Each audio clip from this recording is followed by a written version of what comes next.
Student, this is Anupam Gambhir and you are watching Anupam English Classes. Student, आज के इस video lecture में क्लास 12 इंग्लिश विस्टार्स बुक से chapter 1 the third level, इसके हम एमसीक्यूज कवर करेंगे। तो चलिए स्टार्ट करते हैं फर्स्ट क्वेश्चन से। Who is the author of the third level? Jack Finney. How does the story begin? In a serious manner. Who was Sam in the third level? A psychiatrist friend of Charlie. Charlie जो narrator है इस chapter का, उसका psychiatrist यानी कि जो mental problem से related doctor इलाज करते हैं, वो डॉक्टर थे, उसका friend Sam. Who was Charlie's wife? Charlie की वाइफ का नाम लुइसा था। What is the significant of 1894 in the lesson representing a peaceful living time? Next, what unusual things the narrator sees at Grand Central Station? Grand central station में क्या अजीब सी चीज़ हमारे narrator Charlie ने देखी थी? थर्ड लेवल, क्योंकि grand central station में केवल 2 ही लेवल एग्जिट करते हैं, बट उन्होंने कहा था कि वहाँ पे थर्ड लेवल भी है, तो इसलिए वहाँ पे वो ये अनयूजुअल चीज़ देखता है। Next, what does the third level signify? A human tendency to escape from the harsh realities of the present to past happy time। तो ये जो थर्ड लेवल की वो सिग्निफाई क्या करता है चैप्टर में? तो थर्ड लेवल ये सिग्निफाई करता है हमारे नरेटर के लिए कि वो जो अपनी हार्श लाइफ से परेशान होता है प्रेजेंट लाइफ से, तो वो उससे एस्केप करने के लिए थर्ड लेवल में चला जाता है। What is the meaning of waking dream wish fulfilment? Waking dream fish fulfilment की मीनिंग क्या है स्टूडेंट चैप्टर में? And pleasant wish that makes one forget the present. जब कोई प्रेजेंट के समय को भूल के खुशनुमा लाइफ में जाना चाहता है तो it is called waking dream with fulfilment. Next question is, does the third level really exist at Grand Station? तो no, there was only 2 levels at the station. 2 ही लेवल थे, लेकिन ये हमारा ऑथर डे ड्रीम्स देखता है और वो इमेजिन करता है कि वहाँ पे थर्ड लेवल भी है। Next, why was the narrator seeing this third level? As the result of stress and anxiety in his mind. अपने माइंड में स्ट्रेस और एनएक्साइटी से बचने के लिए वो फील करता है, इमेजिन करता है कि वहाँ थर्ड लेवल भी एग्जिस्ट है। What is the theme of the lesson? Human tendency of escaping because of the harsh realities of the present. Question number 12 is, what is Sam's latter testimony to in the lesson proving? Testimony की meaning होती है student proof, तो उसका क्या proof था? Charlie's tendency of escaping from the realities, की वो reality से दूर भागना चाहता है। What is Sam's letter to Charlie represent? Sam के लेटर में क्या रिप्रेजेंट किया होता है जो चार्ली के लिए उसने लिखा होता है सैम ने? A blend of reality with fantasy. Why was Louisa Charlie's wife worried? Luisa जो चार्ली की वाइफ होती है वो दुखी क्यों होती है? Knowing the incident of third level. What specific difference did Charlie notice at the third level of Central Station? Everything was old style. वहाँ पे वो देखता है कि सारी चीज़ें जो है बहुत ही ओल्ड फैशन की हैं थर्ड लेवल में जब वो इमेजिन करके पहुँचता है। Who is central character of story? Story का सेंट्रल करेक्टर कौन है? Charlie. What did Charlie see at the third level? Third level में चार्ली ने क्या देखा? मैल्स स्पिटून्स देखे, यानी कि पीतल के थूकदान, flickering gas light and people with fancy moustache. जो लाइट थी वो गैस से जलने वाली फ्लिकर कर रही थी, मतलब जलबुझ हो रही थी, और फनी मुस्टाचेज। मैन की जो मूछें थी वो बहुत ही फनी थी, बड़ी बड़ी थी। Man wearing a tan gabardine suit. Student, light brown colour का सूट होता है जो मैन ने पहना हुआ था। तो all of this is the correct answer of this question. Why does Charlie want to visit Galesburg? Charlie Galesburg क्यों जाना चाहते थे? To escape from the troublesome world. इस परेशान मई दुनिया से दूर जाना चाहते थे, दूर भागने के लिए वो गिल्सबर्ग यानी कि शांतिमय जगह पे जाना चाहते थे। In what way do we try to overcome the insecurity of the present harsh time? By talking to friends and family? Yes. Reading books? Yes. By practical activities? तो ये सब एक्टिविटीज़ करके हम प्रेजेंट के हार्श टाइम से और insecurity time से दूर भाग सकते हैं। तो इनमें से हम कुछ भी कर सकते हैं। All of this is the correct answer of this question. What happens when Charlie enter the Grand Central Station? New tunnel दिखे उसे, new staircases and corridor दिखे, he finds a huge station. तो all of this is the correct answer. What was Sam invited for according to letter? Letter के अनुसार Sam किस चीज के लिए इनवाइट किया जाता था वहाँ गिल्सबर्ग में? For a lemonade party. What does Charlie not admit? The grand central station has only 2 level. Charlie को ये बिल्कुल भी नहीं बच रहा था, मतलब वो विश्वास नहीं कर पा रहा था कि केवल ग्रांड सेंट्रल स्टेशन में 2 ही लेवल है. वो तो मान रहा था कि वहाँ पे 3 है और मैं वहाँ जाके भी आया हूँ. What happen when Charlie reach when once he got into the mile long tunnel he came up the lobby of a hotel.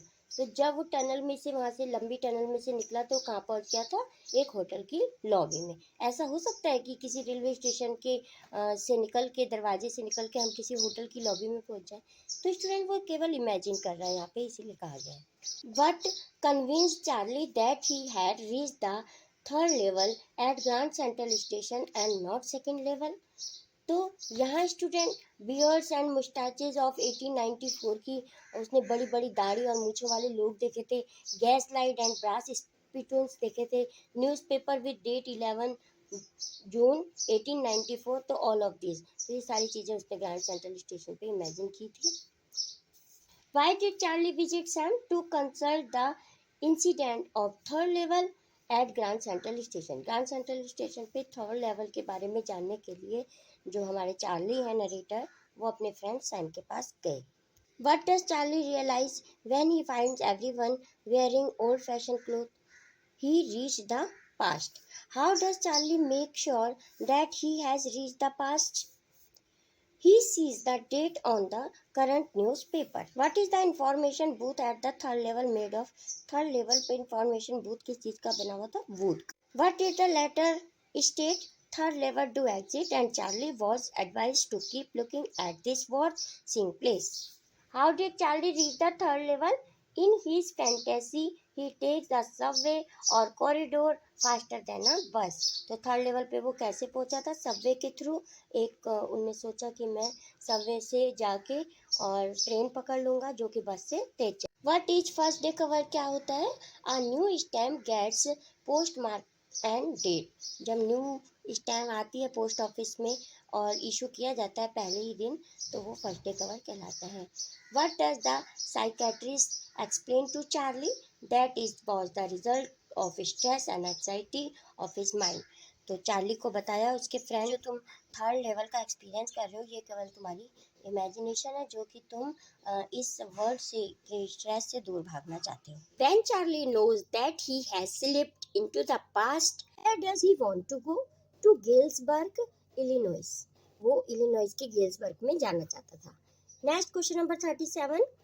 Charlie wants to purchase ticket for. Charlie ने कहाँ की टिकट खरीदी थी? गेल्सबर्ग.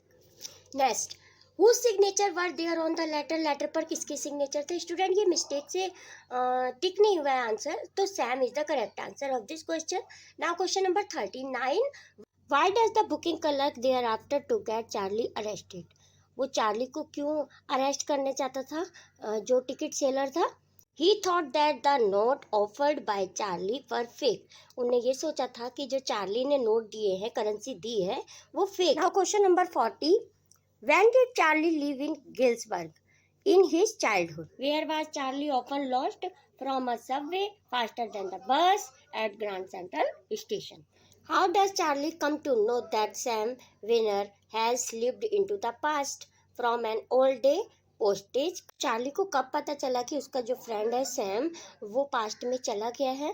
तो जब उसको postage cover यानी कि फर्स्ट डे कवर मिला था अपने कलेक्शन में से, जो कि हम एक्सप्लेनेशन में पढ़ चुके हैं चैप्टर में, तो तब उसको पता चला था चार्ली को कि सैम जो है वो पास्ट में चला गया. Now question number 44 is, in Sam's letter what did Sam Weiner urge Charlie to do? To find the third level and come there with his wife.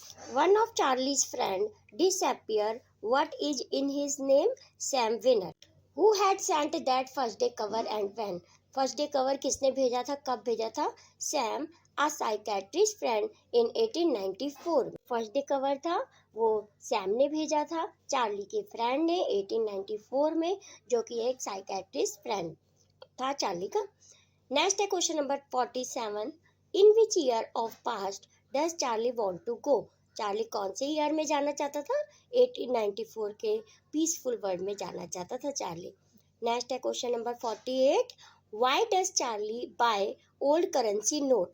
Charlie ने ओल्ड करेंसी नोट क्यों लिए थे? He wants to use the note in the third level, क्योंकि वो third level में जाना चाहता था पास्ट में, इसलिए चार्ली ने ओल्ड करेंसी ली थी। Now question number 49, what kind of appearance people had at third level and why did the clerk refuse to accept money? Funny and clerk refused to accept money because it was currency of modern time. क्यों उसने मना किया था clerk ने currency लेने के लिए? क्योंकि जो करेंसी चार्ली के पास थी वो मॉडर्न टाइम की करेंसी थी। What is the meaning of waking dreams wish fulfillment? A pleasant wish that one wants to happen. Now question number 51, what do you mean by temporary refuse? Shelter for a short time. थोड़े समय के लिए जब हम कहीं से shelter प्राप्त करते हैं उसे हम कहते हैं temporary refuge. Question number 52, according to Sam the dash is full of insecurity fear war and worries. तो इनसिक्योरिटी से, फियर, वॉर और वरी से भरी हुई क्या चीज़ थी हमारे सैम के अकॉर्डिंग? तो वर्ल्ड। ने अपने फ्रेंड चार्ली से कहा था कि ये जो वर्ल्ड है वो फियर, वॉर, वरीज से भरा हुआ है, इसलिए तुम इस वर्ल्ड से एस्केप करके अपनी वाइफ को लेके गेल्सबर्ग आ जाओ, यानी कि पीसफुल जगह पर आ जाओ। Next question is, how does Charlie come back to the present? तो पास्ट में जाते जाते प्रेजेंट में कब वापस आ गया था Charlie? He rashes from the booking window. जब बुकिंग विंडो से चार्ली को पुश कर दिया गया था तब वो अपने प्रेजेंट में वापस आ गया था और ने सोचा कि अब मैं गेल्सबर्ग ढूंढना छोड़ दूंगा, मतलब थर्ड लेवल को फाइंड करना छोड़ दूंगा, और प्रेजेंट में वो आ गया था। Now question number 56, Charlie decided to go Gelsburg to find peace. Charlie जो है गेल्सबर्ग क्यों जाना चाहता था? फाइंड पीस यानी कि शांति के लिए। Now question number 57, how old was Charlie? Charlie कितने ईयर्स का था? तो 31 ईयर्स ओल्ड। इसी के साथ स्टूडेंट ये एमसीक्यूज का हमारा वीडियो लेक्चर यहीं पे कंप्लीट होता है। I hope this video lecture is very helpful to you. If yes, please like this video, share this video and also comment on this video. Thank you so much for watching. मिलते हैं next video lecture में, तब तक के लिए bye.